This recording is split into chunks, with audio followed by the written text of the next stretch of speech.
On this episode of MAGIK Eating and Drinking in Pennsylvania, we take you to a tiny yet mighty Pino's contemporary Italian restaurant and wine bar in Point Breeze and introduce you to its masterful chef, Joseph Mico. Okay. I always like to say that because to me that's the most honest. Hey, what's for dinner? Well played. I don't know. We could go out. Pino's? Yeah, sure.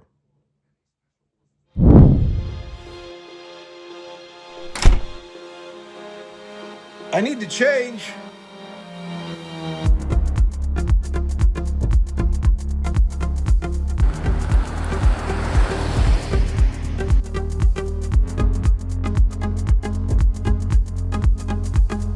Today we travel to the Pittsburgh neighborhood of Point Breeze. In this quiet suburban setting on Reynolds Street, you will find a tiny oasis of culinary delight. If you get there early enough, you can get a parking space near the restaurant. Welcome to Pino's contemporary Italian restaurant and wine bar. For those few who have already discovered this food paradise, they would now call themselves regulars. There was a time when I was amazed how many people had not heard of Pino's, but now, selfishly, I say good. That way, when Lisa and I decide to treat ourselves for dinner, we are reasonably confident we can get reservations.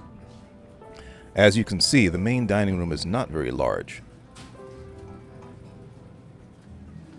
though they did just add this beautiful patio space, which not only doubles the restaurant's capacity, but it is also a beautiful, comfortable space.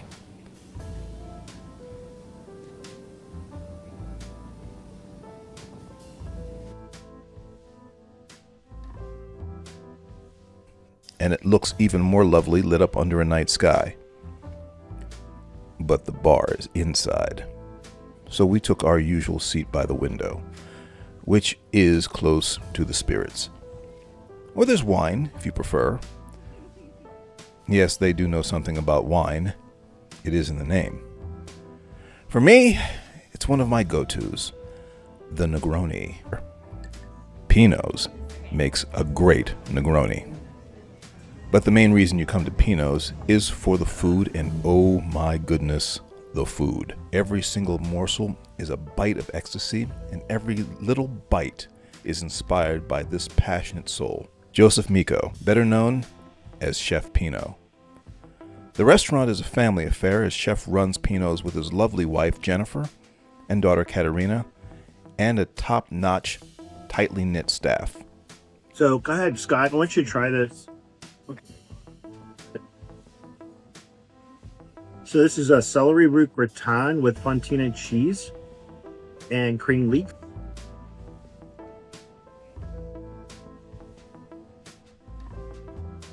Oh my. Ready for a cold winter day. Oh my. Yeah. And Well, you know what? You'd think there was potatoes, but they're not. Right? Celery root. Celery root, right? Who knew? I didn't. But it's like, has that hint? Chef opened Pino's back in 1994 from humble beginnings as a pizza shop. 31 years later, they are going strong, turning out some mind-blowing, magnificent culinary platings that you would expect to find in a white tablecloth Titanic restaurant downtown.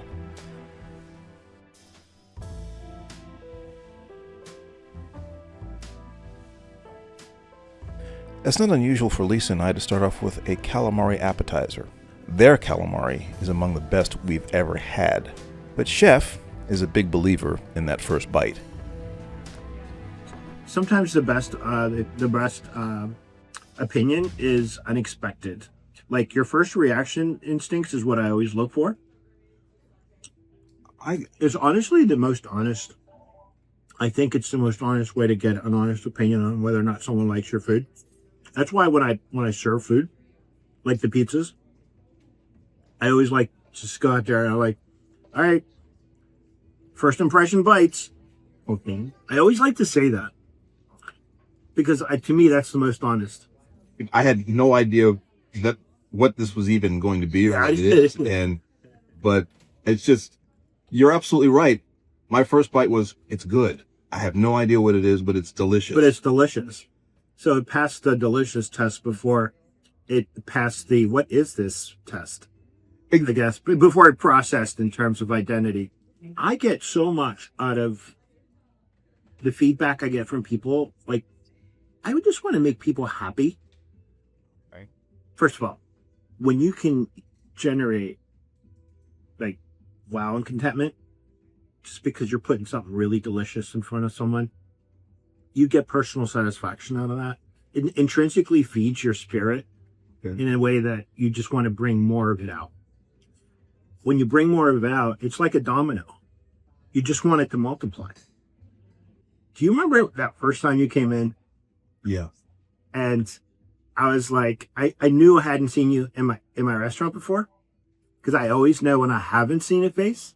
I may not always remember names, but I always know when someone's new. Okay. I want to get that first impression, like, because it hasn't been marred or sort of, it's just the most honest expression that I can get. And I'll be honest with you, it's really what feeds my soul. Okay. I mean, the work is hard. Yeah. Everybody processes experience differently. I never know what's going to walk in my door. We walked through his door. It's probably been about 10 years now since we've been coming to this place to celebrate birthdays, gathering with friends. Our latest meal? For me, this lovely chicken plating, accompanied with Brussels sprouts and risotto. Lisa went with a shrimp pizza, which was incredible. People are going to come in and support you, and they're going to spend good money on an experience. The last thing I want to do is disappoint you. Okay. Because when you do everything else right, none of that other stuff matters. How true. And of course it would follow that dessert is inescapable here. This is one of the more recent dessert menus.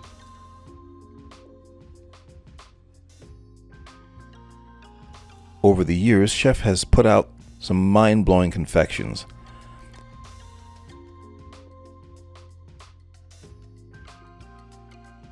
But his latest is a seasonal cheesecake. Truthfully, it's the best. It's New York style cheesecake with the pumpkin spice forward on it, and it's just fall comfort. And then we do a cinnamon mascarpone whipped cream. So this isn't like Cool Whip. This is like Italian mascarpone cheese, the really fine stuff. And we whip that into whipped cream, and then we put powdered sugar and cinnamon, and we mix that in. So you can imagine pumpkin spice, cinnamon whipped cream, all this goodness. And then guess what I do? I make bourbon caramel, and that bourbon caramel just hits those notes. And well, what can I say? This is wrong. Confidence sells. Yeah. When you know what's going into your product, you know how to bring that experience forward to people, and you know exactly what. That's reward right there. That confidence is totally justified. Everything at Pino's is made from scratch, and Chef knows every ingredient that goes into everything that comes out of that kitchen. You said everything's made from scratch. Yeah. So, do you are you able to source everything locally, or? So I take advantage of seasonal, trends as far as what's coming in. So right now we're in squash season, for example. So I do like to source as locally as possible. The farmers markets are a big source for me. And because they actually tell me like what's, the tomatoes are like the freshest prime time right now. So I'll go and I'll pick out the most perfect tomatoes. I like to support local farmers. I do have my specialty people that I call on that actually will harvest my mushrooms, for example. Okay. So these are not mushrooms that are grown in like caves. They're grown in a controlled environment, and these are exotic mushrooms like oyster mushrooms, hen of the wood mushrooms, Italian oyster mushrooms, all these different varieties of mushrooms. Mike from Bounty Harvest Mushroom will deliver them fresh every week to me. I've been going through 10, 12, 15 pounds of these mushrooms. They're not grown in soil. They're grown in a controlled environment where they're pristine on wood chips. And they are the most beautiful mushrooms. And they're so special. I said to Mike, I says, Mike, you're a small guy, I'm a small guy. I says, let's get big together. I said, I'm going to buy your mushrooms and I'm going to create a menu item around your mushrooms. And it's going to help you and it's going to impress my customers because they will never have any mushrooms. They haven't had mushrooms like this. But the fact that I can bring them to the table and they're local and you produce them here locally is all I have to say. It's enough for me. Culinary is like a vocation. It's like joining the priesthood. Interesting. You know? Yeah, you were going to Cincinnati. You know, we wake up every morning, you know, priests, and they worship God and they give their sermon, you know? But to me, food is a way of life. We worship food. We worship food. Scott, this is for you and your lovely wife. Thank you. Thank you so much. I wanted to back up my words. I hope you find it as delightful as I told you it was going to be. I'm sure I will, but I will make it. I'm going to make it a point actually to give you direct feedback as to what she says. Oh, please do. Because, by the way, my wife likes nothing, so the fact that she she will love that. The fact that she insists on coming here at all, and you know, is high praise. But I will tell you exactly what she says. So this is that cinnamon mascarpone whipped cream. That's bourbon caramel sauce. And this is our pumpkin cheesecake. Pino's. We'll be getting into this tonight. Enjoy yourself. Thank you, Chef. Thank you, Scott. Appreciate the time. All right. And that'll do it. Thank you for watching this episode. Big thanks to the staff and family of Pino's Contemporary Italian Restaurant and Wine Bar out there in Point Breeze. Huge thanks to Chef Pino. Chef, I really appreciate you making so much time for me in between that huge catering job you had and your Saturday night dinner rush. It was truly a privilege, a blessing to get to know you a little bit. And we look forward to our next outing for dinner at your restaurant. Thank you so much. Scott, Yeah? remember that pumpkin cheesecake? Yeah. It was so delicious. Thank you, Chef. If you'd like to see your business featured on our channel, just send us an email at edmigik69@gmail.com. And we'd love to come out and see you. Also, if you're new to the channel, you can see that we're just getting started. It would really help us out if you click that subscribe button and give us a like so that we can continue to bring you content featuring some of the wonderful things that you can eat and drink in our great state of Pennsylvania. And with that, we're out. See ya.